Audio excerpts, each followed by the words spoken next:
ठिठक गए राम। गुरुदेव ने कहा, ये अहिल्या है,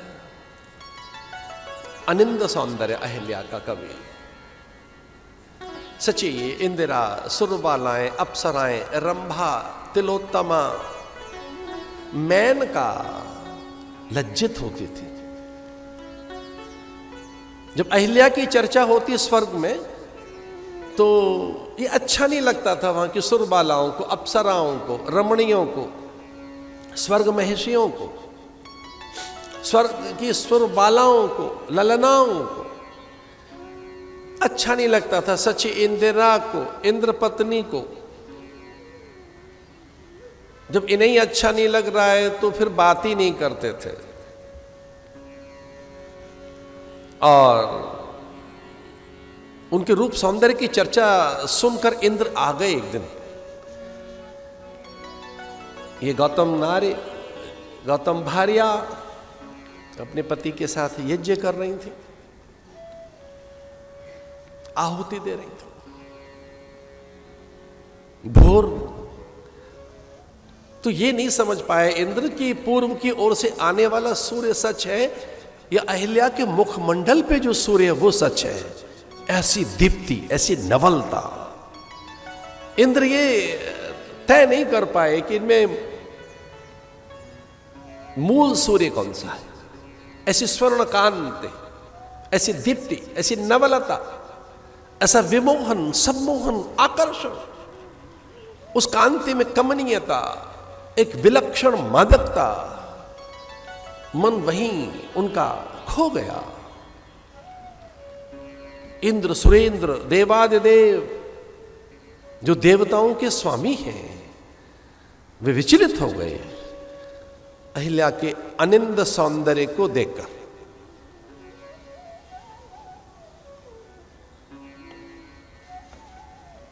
चंद्र से कहकर रात में योजना बनाई,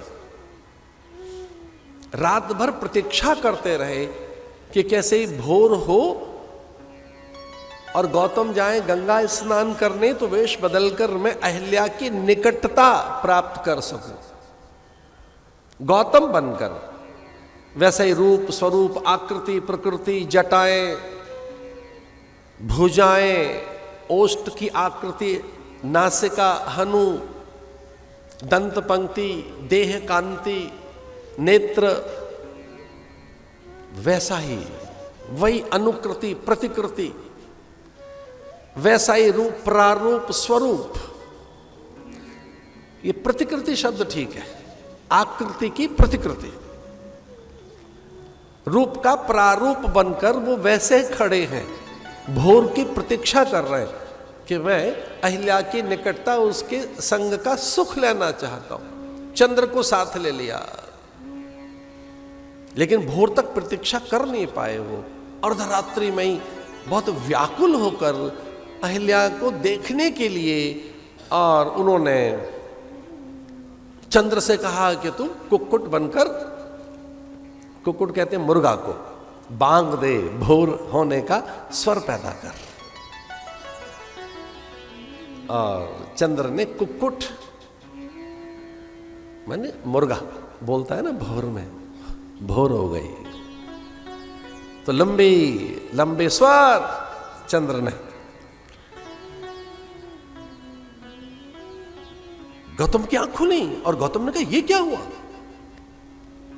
और देखिए गौतम को जो पहला विचार आया था वो सुनने लायक है। गौतम को पहला विचार आया कि क्या अन्न दोष हो गया मुझसे कोई, क्या मैंने अन्न में कोई विकृति हो गई जिससे कि मुझे भोर में भोर का बोध नहीं हुआ। यद्यपि आधी रात थी वो, उसमें गौतम को यह लगा कि कोई अन्न की विकृति हो गई, विचार की विकृति हो गई। फिर तीसरा वो कहते हैं संग की विकृति हो गई। आज किसका मैंने संग कर लिया कि मेरी आंख नहीं खुली। मैं क्या ऐसा अन्न लिया कि मेरी आंख नहीं खुली। मैंने कौन से ऐसे विचार अपने भीतर पैदा कर लिए कि मेरी आंख नहीं खुली, भोर हो गई। क्या मुझे प्रमाद पैदा हुआ है, क्या साधन के प्रति मेरी अरुचि हो गई है, क्या मुझ में अश्रद्धा पैदा हो रही है, कि भोर में मैं गंगा स्नान के लिए अभी तक नहीं जग सका और ये मुर्गा बांग दे रहा है। लज्जित होकर बहुत अधिक अपने में अपमानित अनुभव करते हुए वो भागे वस्त्र लेकर गंगा की ओर। और इधर इंद्र वेश बदलकर अहिल्या के कक्ष में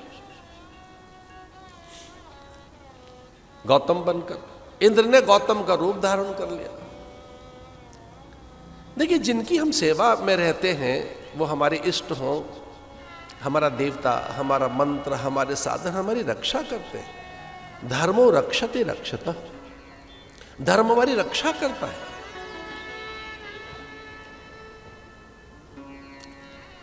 और गंगा ने रक्षा की विश्वामित्र की। गंगा का स्थिर शांत समाधित रूप जब दिखाई दिया गौतम को तो उसे लगा कि नहीं, अंबर में देखा तो अंबर में तो अर्धरात्र है, सप्तऋषि तो जस के तस हैं, अर्धरात्र।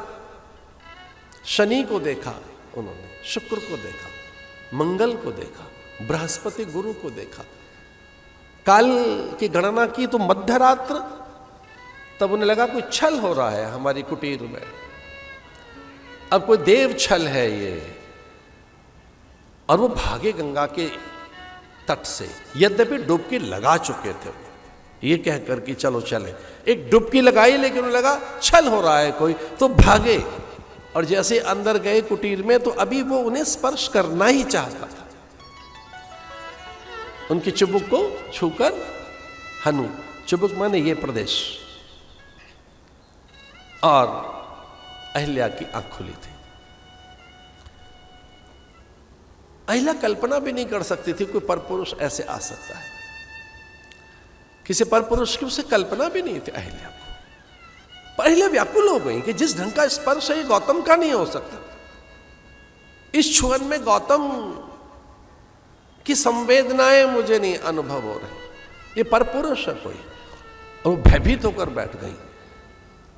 और जिस ढंग से गौतम बने हुए इंद्र के नेत्र में उन्होंने देखा और जलते नेत्र देखे, काम से थर थर गात में कंपन देखा, एक वितृष्णा हो गई उन्हें कि ये मेरे स्वामी ऐसा ऐसा क्यों कर सकते हैं। लेकिन कहीं ऐसा तो नहीं कि मैं अपने पति धर्म का निर्वाह नहीं कर रही हूं। इंद्र फिर से निकट आने का प्रयास कर रहा था और सहसा द्वार खोला कुटीर का। अब अहिल्या ने दो गौतम देखे, एक द्वार पर है और एक भीतर है। जो द्वार पर है वो क्रोधित है, कुपित है। जो द्वार पर है वो आवेशित है, उन्मत्त है। जो द्वार पर है उसमें भयंकर अग्नि ज्वालाएं हैं।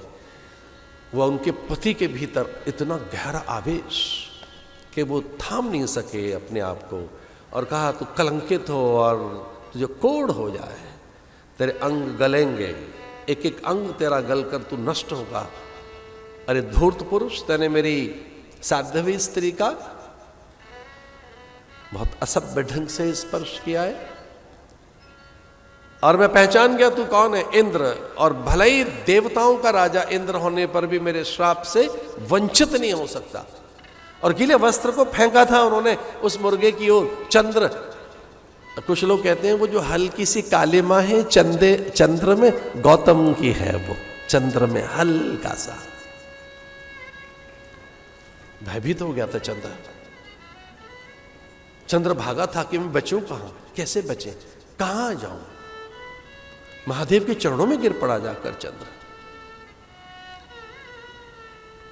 यमाश्रितो ही वक्रोपी चंद्र सर्वत्र वंदिते। चंद्र ने कहा मैं स्वामी की आज्ञा में था। चंद्र ने कहा मैं आदेश की अवहेलना नहीं कर सकता था। चंद्र ने कहा वो मेरा स्वामी, मैं उसका अनुचर, मैं उसका दास। चंद्र ने कहा वो हमारा राजा है और मैं उसकी सामान्य प्रजा, मुझे अभयदान दीजिए। और महादेव ने विचार ही नहीं किया, उसको न केवल अभयदान दिया, माथे पे बिठा लिया। लसद बाल बालेन्दु गंढे भुजंगा चंद्रशेखर। इसका अर्थ क्या है? भूल हो तो क्षमा मांग लो, स्वीकार कर लो हमसे अपराध हो गया।